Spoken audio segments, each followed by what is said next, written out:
வடிவேல் அவர்கள் ரீசெண்டா ஒரு பேட்டி ஒன்று கொடுத்திருக்காங்க.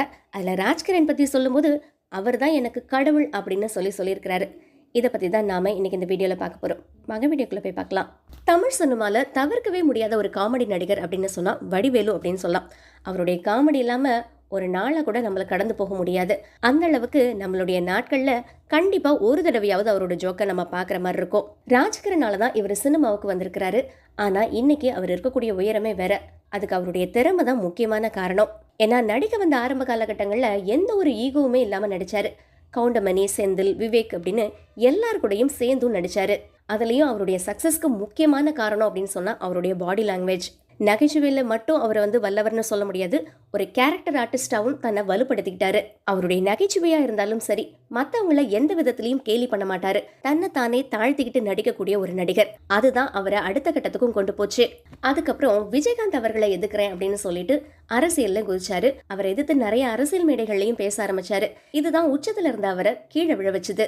அதுக்கப்புறம் தான் அவரை வச்சு படம் பண்றதுக்கு நிறைய தயாரிப்பாளர்கள் யோசிக்க ஆரம்பிச்சாங்க. ஒரு கட்டத்துல முழுசுமா அவரை ஓரங்கட்டிட்டாங்க.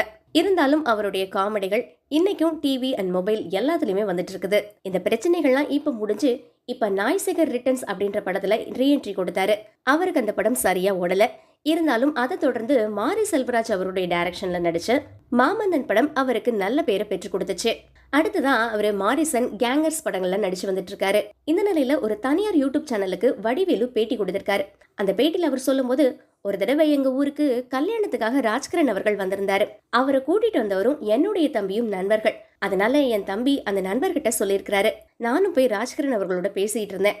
2 வாரம் கழிச்சு அவர் என்ன வர சொன்னாரு. நானும் சென்னைக்கு போனேன். அப்புறம் ராஜ்கிரனுடைய ஆபீஸ்ல தான் நான் தங்கியிருந்தேன். அதுக்கப்புறம் தான் அவருடைய படங்களையும் நான் நடிக்க ஆரம்பிச்சேன். அந்த சமயத்துல தான் எனக்கு வரிசையா பட வாய்ப்புகளும் வர ஆரம்பிச்சிச்சு. நான் ராஜ்கிரண் அவர்கள்ட்ட நான் வேற இடத்துல தங்கிக்கிறேன் அப்படின்னு சொன்னேன். அவரும் ஆசீர்வாதம் பண்ணி என்ன அனுப்பி வச்சாரு.